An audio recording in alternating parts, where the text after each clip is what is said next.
আসসালামু আলাইকুম সবাইকে ওয়েলকাম করছি আমাদের আজকের ব্লগে। আশা করছি সবাই অনেক ভালো আছো। তুবা তাবিদ আসসালামু আলাইকুম দিয়ে দাও সুন্দর করে। আল্লাহ, তো এখন তুবা তাবিদকে রেডি করালাম, নার্সারিতে দিয়ে আসবো। আমিও একটু করে ড্রেসটা চেঞ্জ করলাম। এই ড্রেসটা লাস্ট করেছিলাম, তাবিদ পেটে ছিল, তো এখন অনেকদিন পরে আবার সেই ড্রেসটা পরলাম। তো যাই হোক, ভিডিওটা শুরু করি। তুবা বলো লেটস গেট স্টার্টেড। এই কি হয়েছে? কি তাবিদ কি বলছে তোমাকে? ও আমাকে কিছু বলছে, তুমি চকলেট খাচ্ছ কেন?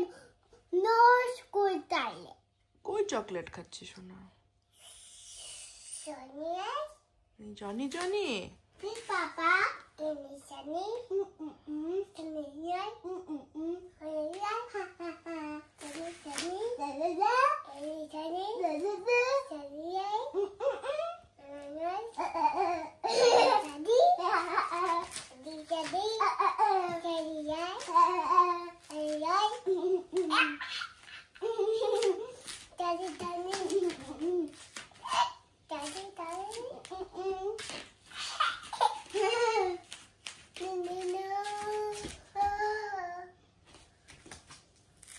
তাবিদ কোথায় যাচ্ছ তোমরা?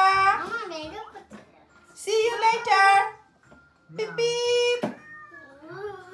তুবা বাই বলে দাও। তাবিদ বাই।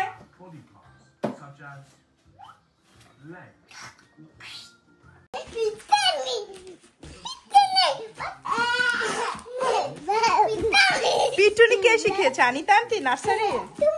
আমি পিটুনি বলি না তোমাকে।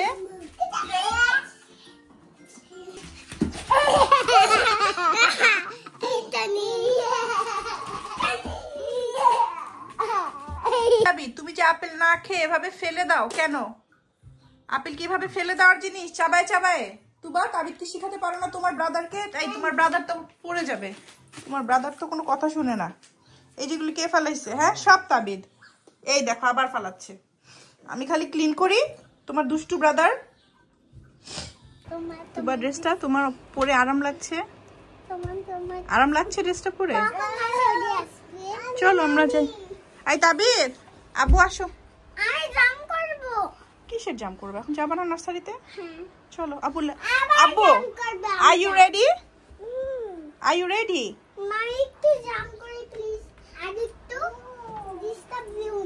কেন ডিস্টার্ব দিব না?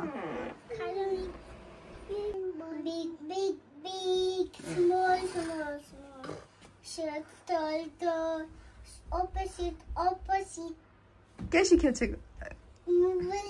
মোবাইলে দেখে শিখেছো তুমি একা একা? ও ওয়াও। চলো। হাই কপাল। Tuba Tabid, are you ready Tabid? Good job. আরে ব্যথা পেয়েছো? আরে আল্লাহ ভালো করে দেবে।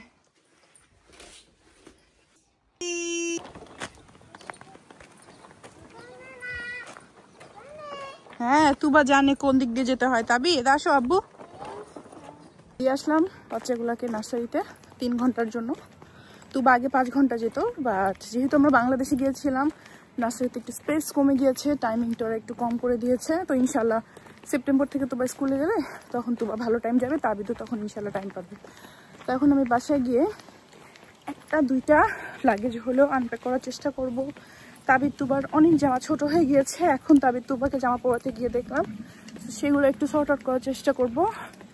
3 ঘন্টা মনে হয় অনেক সময়, বাট কাজ করতে গেলে আসলে কিছুই না। চুলের অবস্থা খারাপ, আমি গোসল করতে পারি তেল তেল দিয়ে। Let's see. ও আমি তো কিছু খাই নাই সকাল থেকে, সেটাও তো ভুলে গেলাম। তো কিছু খেতে হবে। ব্ল্যাক কফি খেয়েছি শুধু, সো উইটামিক্স খেতে হবে। এই তো এটাই আমার ঝটপট খাবার দাবার, খেয়ে নে। চিয়া সিড দিয়ে নিলাম, এখন একটু একটা উইটামিক্স দিয়ে নেই। ইন্দামিনটা মনে হচ্ছে চুলের অবস্থা খুবই খারাপ, তো একটু চুলে তেল দেই। চুলের আমার আজকাল তো কোনো যত্ন নেওয়া হয় না। এটা একটু ভিজুক। আমি তেলটা গরম করেছিলাম ওভেনে। এই যে তাবিদের এই ছোট্ট ড্রয়ার থেকে আমি এতগুলো চ্যারিটি জামা কাপড় বের করলাম। হাত হঠাৎ করে ড্রয়ারের চিপায় একদম থেতলায় গেল তাড়াহুড়ো করে কাজ করতে গিয়ে। সো 2টা ব্যাগ আমি আনপ্যাক করেছি, আর ওই যে 4টা ব্যাগ বাকি আছে। এই হচ্ছে গিয়ে মোটামুটি আপডেট অবস্থা। 3:30টায় তুবা তাবিদকে নিয়ে আসবো, আর 2 মিনিট একটু রেস্ট নিয়ে ফ্যানের সামনে বসে আছি। গোসল করব, যেহেতু চুলে তেল দিয়েছি। খুব প্রচণ্ড ব্যথা করছে, আমি 2টা নাপা খেয়ে নিলাম।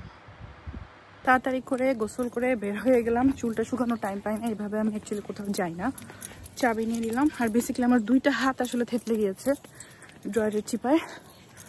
তো এখন আবার গোসলের পরে ব্যান্ডেজ লাগাইতে গিয়ে দেখলাম যে গোসল যত কিছু হোক জীবনে, গোসল করার পর যে একটা শান্তি, এটা আর কখনো কিছুতে পাওয়া যায় না। ও মাই গড, কি যে শান্তি গোসল করলে। গোসল করা যে একটা টাইম লাক্সারি হয়ে যাবে, সেটা মা হওয়ার পরে বুঝতে পেরেছি। 1টা হওয়ার পরে বুঝতে পারলাম, 2টা হওয়ার পরে আরো ভালো করে বুঝতে পারলাম। আমি শোনা, নার্সারি কেমন ছিল? ভালো? গুড গুড ছিল বাবা? তাবিদ নাকি খুব এনজয় করে বাবা? ও শোনা, তাবিদের এখন ঘুমের টাইম। হোপসো বাসায় গিয়ে মিলদের সাথে সাথে ঘুমা যাবে। চলো।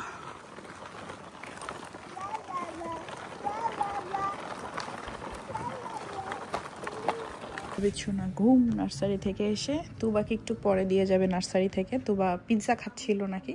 সো এই হচ্ছে গিয়ে তাবিদ শোনা ভেরি টায়ার্ড রাইট নাও। মাশাআল্লাহ। তুবা তাবিদ যদি একটা টাইমে ঘুমায় তাহলে আমার জন্য ইজি হয়, বাট দুজনের ঘুমের টাইমিং 2 রকম হয় দিনের বেলা। তো এখন তাবিদ ঘুম থেকে উঠেছে, তুবা ঘুমিয়েছে। সো আমার একটু চোখ লেগে আসছিল, তখন ঘুমাতে পারছি না আর কি। একটু করে খেয়ে নিয়েছি ভাত, আগের তরকারি আসলে। তারকে বললাম একটু পিৎজা নিয়ে আসতে, পিৎজা খেতে ইচ্ছে করছে না, ভাত টাত ভালো লাগে না, বাংলাদেশে অনেক ভাত খেয়ে আসছি। মা, তাবিদ এটা নিয়ে প্লে করুক, তোমার চুলটাকে শুকাই দিয়ে আসো। তাবিদকে উঠাই দিয়ে আসো, বলো ভাইয়া প্লে করো। ভাইয়া, সো মেনি টয়স তাবিদ, ওয়াও। আমি কেন রাখি? আচ্ছা তুমি আসো, তোমার চুলটা আমি শুকাই দিয়ে আসো। এটার নাম পড়েছে। এদের প্রত্যেক তালায় তালায় খেলনার বস্তা থাকে। হ্যাঁ, এই যে এগুলা ভর্তি, প্রত্যেকটা রুমে রুমে খেলনা আছে। তো আবার কত খেলনা মা, আমি জানি না। এটা কে তুলছে? দেখি তো তোমার সিট বেল্ট পড়ে যায়। এটা সিট বেল্ট না মা, এটা সিট বেল্ট না। এটা কি তাইলে? এইটা তোমার একটা ব্যাগের একটা পার্ট। কেন? আচ্ছা তাবিদকে কেমন লাগছে তুবা, বলো তো? ভালো লাগছে? আমার স্কুল ব্যাগ, এটা আমি স্কুলে যাই। বাহ, করছে তুবা? আমি নিম চাচ্ছি। তাবিদ লুক এট মামা। তাবিদ, এই সোনা পাখি তাবিদ, কিসের টাকা নি, সে তার ধান্দায় আছে। আমাকে তাবি দিছে। ও ওয়াও, পপ, ওয়াও। তাবিদের সব আগ্রহ তার বোন কি করে। আলহামদুলিল্লাহ আলহামদুলিল্লাহ।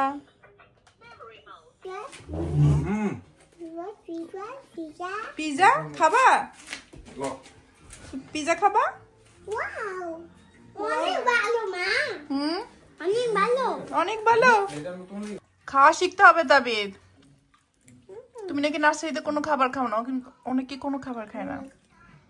ওকে তো খাবার পাঠায় দেই, মানে ওকে আমি খাওয়াই দিই না সকালে।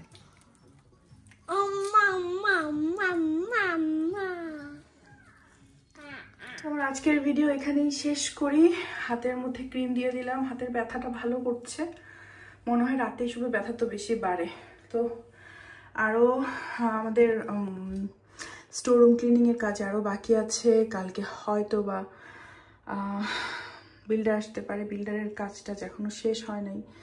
এই সাইডটা একটু ভাঙা হবে, কারণ এই ফ্ল্যাশটা ঠিক করতে পারছে না। তো এই হচ্ছে গিয়ে হাতের অবস্থা, থেতলে গিয়েছে হাত। আলহামদুলিল্লাহ। বাট সবচেয়ে দুঃখের কথা হচ্ছে গিয়ে আমার ফটোগ্রাফার চঞ্চল মাহমুদ, আমাদের পছন্দের, অনেকে ভাইয়া ডাকে, অনেকে মামা ডাকে, আমি আঙ্কেল ডাকতাম। আমার আব্বু মারা যাওয়ার পর উনি অনেক ভালো, অনেক সাপোর্ট করেছিলেন আমাকে। একদিন দাওয়াত দিয়ে খাওয়ার, সবাইকে আর কি, ফ্রেন্ডদেরকে দাওয়াত দিয়েছিলেন, খেয়েছিলাম, খাওয়াটা আসলে মুখ্য ব্যাপার না, আঙ্কেল অনেক মেন্টাল সাপোর্ট দিয়েছিলেন। আন্টি অনেক ভালো। তো আঙ্কেল আসলে অনেক বছর ধরে সিক অনেকবার আইসিইউ থেকে ফেরত আসছেন, লাইফ সাপোর্ট থেকে ফেরত আসছেন। আল্লাহ তাআলা এবার আল্লাহর কাছে নিয়ে গিয়েছেন। তো খারাপ তো লাগছে, খারাপ লাগছে। থেকে থেকে কেমন জানি বুকের ভিতরে হাহাকার হচ্ছে এই মানুষটার সাথে। আর হয়তো বা কোনো প্রোগ্রামে গেলে দেখা হবে না, আর হয়তো বা কে তো দেখা হবে না। বা কালে ভদ্রে একবার যখন নক করতাম সব সময় অ্যান্সার দিত। আঙ্কেল আমাকে একটা তার যেহেতু তিনি ফটোগ্রাফি করতেন, তার ফটোগ্রাফির একটা সেই ফার্স্ট দিককার একটা ফুলের ছবি আমাকে ফ্রেম করে দিয়েছিলেন। এটা ছিল একদম মানে ভালোবাসা থেকে দেওয়া। সবাই দোয়া করবেন চঞ্চল আঙ্কেলের জন্য, যাতে উনি ভালো থাকে আল্লাহর কাছে।